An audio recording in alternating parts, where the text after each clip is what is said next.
আসসালামু আলাইকুম। আজকের ভিডিওতে আমরা বিস্তারিত আলোচনা করব একটি বহুল ব্যবহৃত ঔষধ নিয়ে, যার নাম হচ্ছে মিউকোমিস্ট ডিটি। এই ভিডিওটি দেখার পর আপনি জানতে পারবেন এই ঔষধটি কী কাজে ব্যবহার হয়, কিভাবে এই ঔষধটি কাজ করে, সঠিক ডোজ কী হতে পারে এবং কিভাবে খেতে হয়, এবং পার্শ্ব প্রতিক্রিয়া কী কী হতে পারে এবং কারা খাবেন না, এবং গুরুত্বপূর্ণ কিছু সতর্কতা। ভিডিওটি সম্পূর্ণ শিক্ষামূলক। ঔষধ খাওয়ার আগে অবশ্যই একজন বিশেষজ্ঞ ডাক্তারের সাথে পরামর্শ করে নিতে হবে। চলুন তাহলে শুরু করি আজকের ভিডিওটি। বিস্তারিত জানতে ভিডিওটি স্কিপ না করে সম্পূর্ণ ভিডিওটি মনোযোগ সহকারে দেখতে থাকুন। প্রথমে জানব মিউকোমিস্ট ডিটি কি। মিউকোমিস্ট ডিটি হলো অ্যাসিটিল সিস্টেইন 600 মিলিগ্রাম সমৃদ্ধ একটি ডিসপার্সিবল ট্যাবলেট। ডিটি মানে হলো ডিসপার্সিবল ট্যাবলেট, অর্থাৎ এই ট্যাবলেট সরাসরি গিলে খাওয়া যাবে না। এক গ্লাস পানিতে গুলে সম্পূর্ণ দ্রবীভূত করে তারপর খেতে হবে, অর্থাৎ এক গ্লাস পানিতে মিশিয়ে সম্পূর্ণভাবে মিশিয়ে তারপরে খেতে হবে। এর মূল উপাদান হলো অ্যাসিটাইলসিস্টেইন। এটি একটি মিউকোলাইটিক এজেন্ট। মিউকোলাইটিক মানে হলো যে ঔষধ কফ পাতলা করে। এই ঔষধটি উৎপাদন করেছে বেক্সিমকো ফার্মাসিউটিক্যাল লিমিটেড এবং প্রতিটা ট্যাবলেটের দাম হচ্ছে 15 টাকা এবং এক পদার দাম হচ্ছে 150 টাকা। বন্ধুরা, চলুন এবার জেনে নিই কি কাজে এই ঔষধটি ব্যবহার করা হয়, অর্থাৎ এই ট্যাবলেটটি কোন কোন রোগের ক্ষেত্রে ব্যবহার করা হয়। এবার আমরা সে সম্পর্কে জানবো। এই ঔষধ সাধারণত ব্যবহার করা হয় যখন কফ ঘন হয়ে যায় এবং সহজে কফ বের হতে পারে না, যেমন ব্রঙ্কাইটিস এবং সিওপিডি এবং দীর্ঘমেয়াদী কাশি। এছাড়াও সাইনাসে কফ জমা এবং নিউমোনিয়ার পর কফ জমাট বাঁধলে, এছাড়াও যাদের বুক ভরা কফ থাকে এবং কাশি দিয়েও কফ বের হয় না, এবং অনেকের ক্ষেত্রে এটি খুবই কার্যকর একটি ওষুধ হতে পারে। আরেকটি গুরুত্বপূর্ণ ব্যবহার হলো প্যারাসিটামল। ওভারডোজের ক্ষেত্রে হাসপাতালে ডাক্তারের তত্ত্বাবধানে এটি কাজ করে থাকে।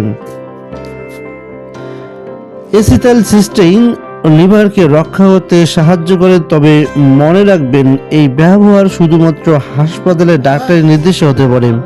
তাহলে বন্ধুরা, চলুন জেনে নিই কিভাবে এই ঔষধটি আমাদের শরীরে কাজ করে। এবার আমরা সে সম্পর্কে জেনে নিই। এখন একটি প্রশ্ন হলো, এই ওষুধ শরীরে কিভাবে কাজ করে।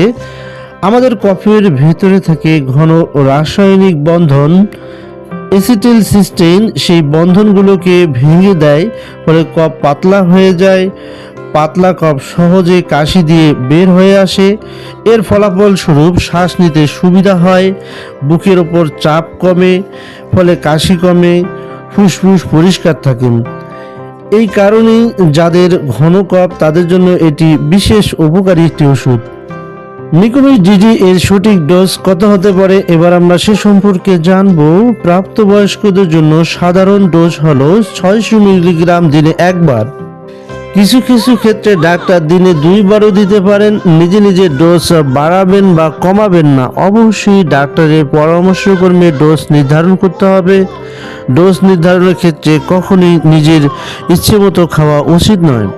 এবারে জানবো খাওয়ার নিয়ম। খাওয়ার নিয়ম খুবই গুরুত্বপূর্ণ। সেটি হচ্ছে একটি পরিষ্কার গ্লাস নিতে হবে, 1 গ্লাস স্বাভাবিক তাপমাত্রার পানি নিতে হবে এবং ট্যাবলেটটি পানিতে দিতে হবে এবং কিছুক্ষণ অপেক্ষা করতে হবে এবং পুরোপুরি গলে যাওয়ার পর তারপর সঙ্গে সঙ্গে পান করে নিতে হবে।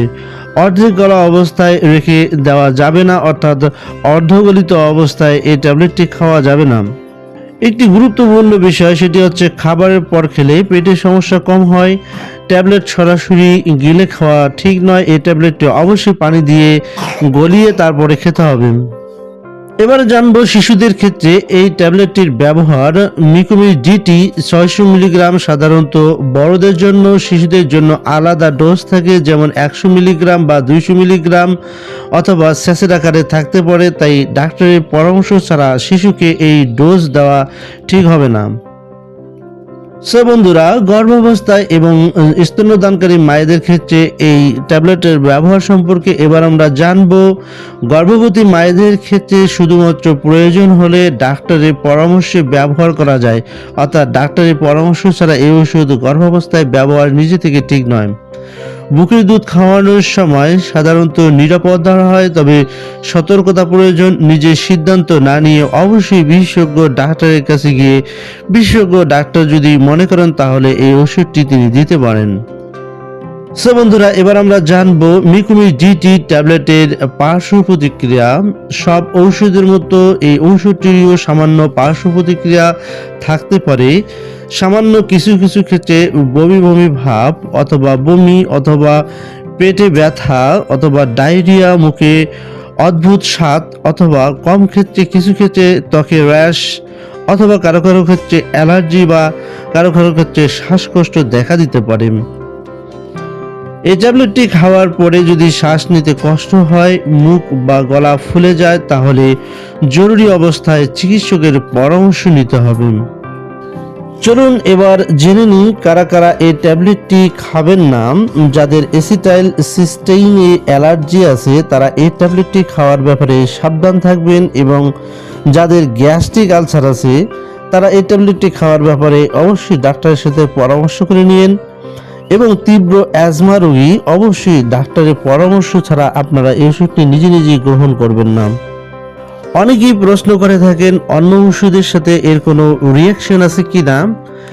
সো বন্ধুরা, অ্যান্টিবায়োটিক খেলে কমপক্ষে এই ওষুধটি 2 ঘন্টা পরে খেতে হবে। অবশ্যই ডাক্তারের পরামর্শ নিয়ে এই ট্যাবলেটটি খেতে হবে। অ্যান্টিবায়োটিক খেলে কাশি বন্ধের সিরাপ যেগুলো কাশি থামায় সেগুলোর সাথে একসাথে এই ওষুধটি খাওয়ার ব্যাপারে অবশ্যই ডাক্তারের সাথে পরামর্শ করে নিতে হবে, কারণ একটি কফ বের করবে আর একটি কাশি বন্ধ করবে, ফলে কফ জমে যেতে পারে। তাই এরকম অবস্থায় ডাক্তারের সাথে পরামর্শ করে নিয়ে তারপরে এই ওষুধ খেতে হবে। আরও একটি গুরুত্বপূর্ণ প্রশ্ন, সেটি হচ্ছে কতদিন এই ট্যাবলেটটির ডোজ বা কতদিন ধরে খেতে হয়। সাধারণত এই ট্যাবলেটটি ডাক্তাররা 5 থেকে 7 দিন বা 10 দিন পর্যন্ত দিয়ে থাকেন। দীর্ঘদিন নিজে নিজে এই ট্যাবলেটটি খাওয়া উচিত হবে না। উপসর্গ না কমলে অবশ্যই ডাক্তারের সাথে পরামর্শ করে নিতে হবে।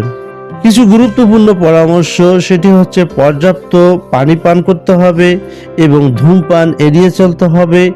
স্টিম ইনহেলার করলে উপকার পাবেন এবং শরীরে বিশ্রাম রাখতে হবে, অর্থাৎ শরীরকে বিশ্রামে রাখলে অনেক উপকারে আসবে।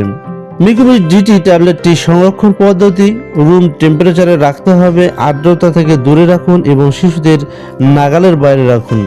সো সম্মানিত ভিউয়ার্স, আজ আমরা বিস্তারিত জানার চেষ্টা করেছি মিকুমিস্ট ডিটি 600 মিলিগ্রাম সম্পর্কে। ওষুধ সঠিকভাবে ব্যবহার করলে এটি কফ কমাতে খুব কার্যকর হতে পারে, তবে মনে রাখবেন ডাক্তারের পরামর্শ ছাড়া কোনো ওষুধ দীর্ঘদিন ব্যবহার করবেন না। ভিডিওটি যদি উপকারী মনে হয় তাহলে লাইক দিন, কমেন্ট করুন এবং সাবস্ক্রাইব করে দিন এরকম মেডিকেল রিলেটেড ভিডিও পেতে বা ঔষধ রিলেটেড ভিডিও পেতে। সুস্থ থাকুন, ভালো থাকুন। আজকের মতো এখানে বিদায় নিচ্ছি। দেখা হবে আরও কোনো নতুন মেডিসিনের রিভিউ নিয়ে। আল্লাহ হাফেজ।